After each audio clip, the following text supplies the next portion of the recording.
Hello and welcome to the channel. My name is Sean Huggins and this is Europe with Hugs. Thank you so much for being here. Today we are going to be checking out what they do best. This is what each European military does best. This should be interesting, but let's waste no more time yapping and just hop straight into it.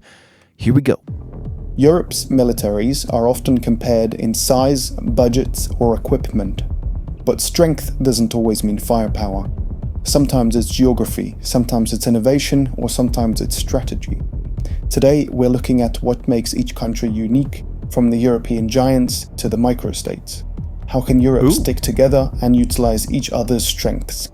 This is Eurodefense. Let's begin. Ooh, cool.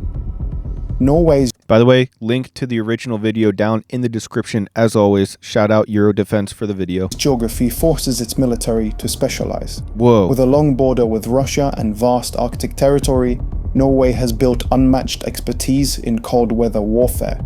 Ooh. Its troops train and operate in extreme conditions, giving them skills few other countries can replicate. At sea, Norway has developed a capable navy, including modern submarines and coastal defense systems to protect its long coastline and offshore resources. As the Arctic becomes more contested, Norway's expertise in the high north is increasingly important, both for its own security and for NATO as a whole. This makes Norway a key player in defending Europe's Arctic flank. Damn. Norway is kind of freaking badass. Look at these guys. France has designed its military to act quickly and independently.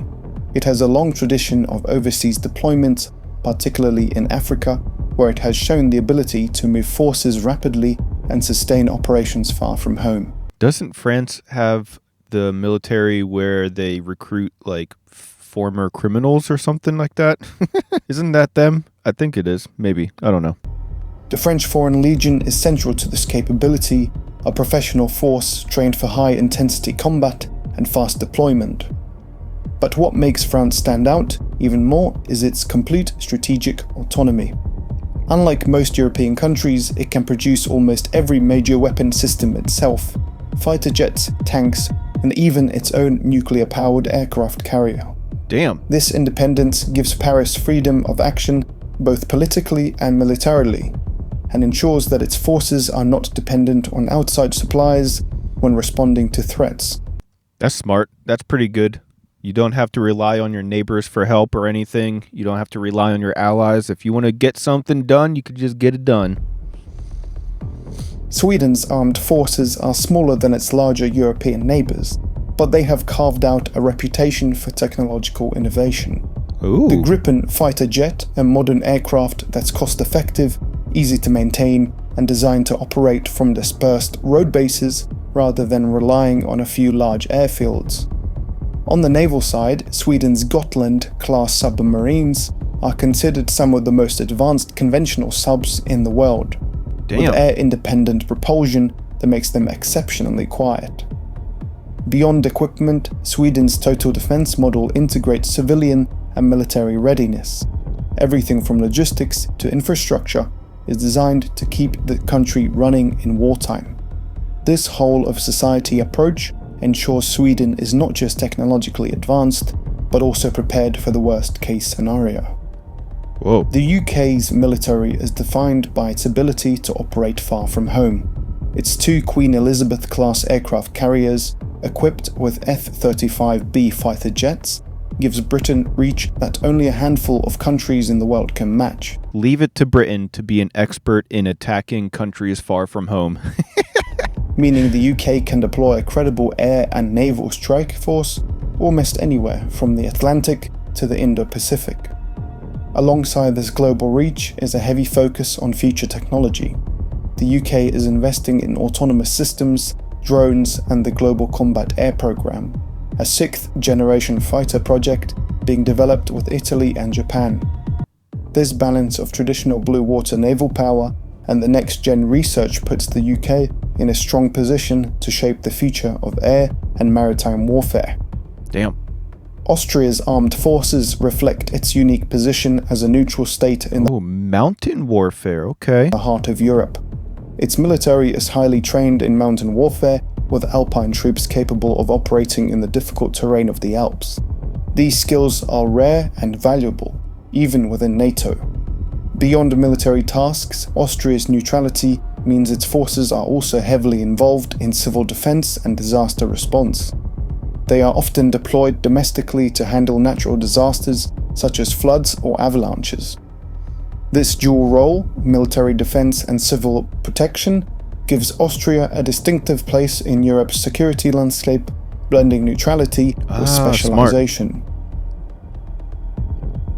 Belgium's geography places it at the center of Europe, and its military reflects that role. Hosting NATO headquarters and the EU's key defense institutions, Belgium is central to multinational cooperation. Its armed forces are built to operate side by side with NATO allies, making joint missions smooth and effective. While not large, So Belgium plays nice with others. That's cute. Belgian units are well suited to multinational missions, from peacekeeping to coalition deployments. Their focus on support functions and coordination means Belgium plays an important enabling role in European defense. In practice, this means Belgian troops are often part of a larger multinational formation, ensuring smooth coordination between bigger allies. Denmark's military role is shaped by two regions, the Baltic Sea and the North Atlantic. Controlling access to the Baltic through the Danish Straits, while also being responsible for Greenland and the Faroe Islands, gives Denmark a unique position inside NATO. Few allies cover such different but equally strategic areas. The Royal Danish Navy is central to this role. Their frigates are among the most advanced in Europe, combining air defense, anti-submarine warfare, and long-range precision strike capabilities. These ships allow Denmark to safeguard sea lanes and strengthen NATO's presence in northern waters. At the same time, Denmark is investing in Arctic security, with upgraded patrol aircraft, radar systems, and Coast Guard capabilities in Greenland. Combined with new F-35 fighters and well-regarded special forces, Denmark delivers high-end capabilities despite its modest size. Damn, they got a little bit of everything. Ireland's military identity is built on neutrality, but that hasn't kept it from developing a strong reputation in one specific area: peacekeeping. Irish troops have served in UN missions for decades, often in demanding environments like Lebanon and Africa. Their professionalism and neutrality make them trusted partners in multinational deployments. Aha. So when you need to send in somebody that people don't hate, you send in the Irish. When you got to send in some troops for peacekeeping and you can't send the Americans because of their history, you can't send the British because of their history, you can't send anybody that has a history of people not liking them for whatever reason, you just send in the jolly old Irish and then no one can hate them. Particularly where protecting civilians is central to the mission. In recent years, Ireland has also begun modernizing its armed forces and participating more in EU defence initiatives, without compromising its non-aligned status. This balance allows Ireland to remain consistent with its traditions while adapting to more recent threats. Okay, cool. Finland's strength lies in its ability to mobilize at scale. Its conscription system trains large portions of the population, creating a reserve force of hundreds of thousands who can be called up in a crisis. This gives Finland a defense force far larger than its peacetime numbers suggest. Beyond manpower, Finland has invested heavily in civil defense. Underground shelters, food reserves, and a culture of preparedness all support the idea of total defense, the whole nation ready to resist if necessary. In recent years, Finland has also placed emphasis on modern threats, particularly cyber defense and digital resilience. The combination of a massive trained reserve and a highly prepared civilian population makes Finland uniquely capable of sustaining long-term defense even against a much larger adversary. Damn. Germany is in the middle of a major transformation. After years of limited defense spending, there has been a turning point. I know they're dropping like billions of euros to revamp their military right now. Setting aside 100 billion euros to modernize the Bundeswehr. Sheesh. This funding is going into new equipment, such as F-35 fighter jets, upgraded Leopard tanks, and modern air defense systems. But the shift is about more than procurement. Germany is taking on a larger role within NATO, committing to permanently station a brigade in Lithuania as part of its eastern flank defense. This signals a willingness to move from a primarily defensive force to one that can act quickly in multinational operations. With its industrial base and a new political direction, Germany is positioning itself to become one of Europe's best military powers once again. Oh boy. The Dutch military is compact but effective, and its biggest strength is deep integration with allies. Dutch units train and operate closely with German formations, creating a uniquely high level of cooperation. So the Dutch play nice with friends as well. Gotcha. This ensures that in any NATO operation, Dutch forces can slot in quickly and effectively. The Netherlands also places emphasis on special operations and high-tech capabilities, areas where even small forces can make a significant impact. An ambitious plan to nearly double its manpower shows a clear commitment to growing its defense role further. By combining expansion with specialization, the Dutch military demonstrates that it can have world-class elite forces as well as a large standing army. Whoa. Iceland stands out in Europe because it has no standing army, yet its Iceland has no standing army. Interesting. That's definitely unique, I would say. strategic importance is significant. Located in the North Atlantic, Whoa, dude. Look at this robot. Oh, it reminds me of BattleBots. That's awesome. it controls the GI-UK Gap, a key maritime choke point for monitoring naval traffic between the Arctic and the Atlantic. Whoa. Its coast guard and air surveillance facilities play a vital role for NATO, even without a traditional army. Iceland also specializes in search and rescue and Arctic operations, areas that are increasingly relevant as the polar region gains importance. This shows that military contribution isn't always about numbers of soldiers or tanks. Sometimes geography and specialized roles can be just as valuable for collective defense. Luxembourg is one of Europe's smallest countries, but it contributes by focusing on specific capabilities. With high per capita defense spending, it invests in areas like satellite communications, advanced logistics, and reconnaissance. These are functions that support larger NATO operations and fill important gaps. Rather than building a wide range of traditional combat units, Luxembourg concentrates on roles where it can have the greatest impact in multinational missions. It's a reminder that you don't need to have a massive army to matter.